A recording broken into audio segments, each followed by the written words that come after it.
வேறு புலன்களில் செல்லாத அடக்கி இறைவனுடன் உணர்வை செலுத்தியவர்கள் அடங்கினார்க்கு எளியராயும் ஆணவத்தால் நிமிர்ந்தார்க்கு அரியராயும் உள்ளார் என்று சொல்லி பெறுவான். இந்த நான் என்பது அற இறைவன் உணர்வில் ஒடுங்கியவர்கள்.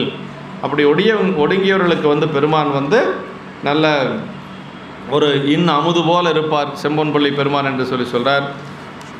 இது திருச்செம்பொன்பள்ளி என்று சொல்லக்கூடியது. இது முன்னர் 5வது பாட்டு குறிப்பில் சொல்லி இறந்தார் எலும்புகள் இங்கு, அதாவது தக்கையாக சம்காரத்தின் பொருட்டு வீரபத்தர் அவதரித்த தலம் திருச்செம்பொன்பள்ளி. அதாவது கந்தபுராணத்தில் அந்த போர் நடத்தியதெல்லாம் வீரபத்திரர் தான். அப்படி அந்த வீரபத்திரர் அவதரித்த தலம் அந்த திருச்செம்பொன்பள்ளி. இறந்தார் எலும்புகள் இங்கு காவிரியில் இட்டால் சிவபூசைக்குரிய பூமரங்களாய் முளைக்கும் என்பது வரலாறு.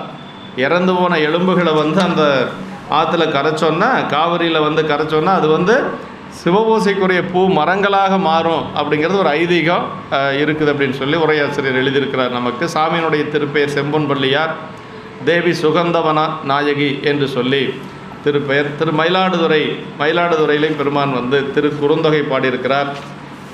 மயிலாடுதுறையில் பதிக பாடிய திருப்பதிகத்தில் அதில் ஒரு 3வது பாட்டில் அண்டர் வாழ்வும் அமரர் இருக்கையும் கண்டு வீற்றிருக்கும் கருத்தொன்றிலோம் வண்டு சேர் மயிலாடுதுறை அரண் தொண்டர் பாதங்கள் சூடி துதையிலே என்று சொல்லி, அண்டர் வாழ்வும் அமரர் இருக்கையும் கண்டு வீற்றிருக்கும் கருத்தொன்றிலோம். எங்களுக்கு தேவ வாழ்க்கையெல்லாம் ஒன்றும் வேண்டியதில்லை, தேவபதங்கள்லாம் எதுவும் தேவையில்லை.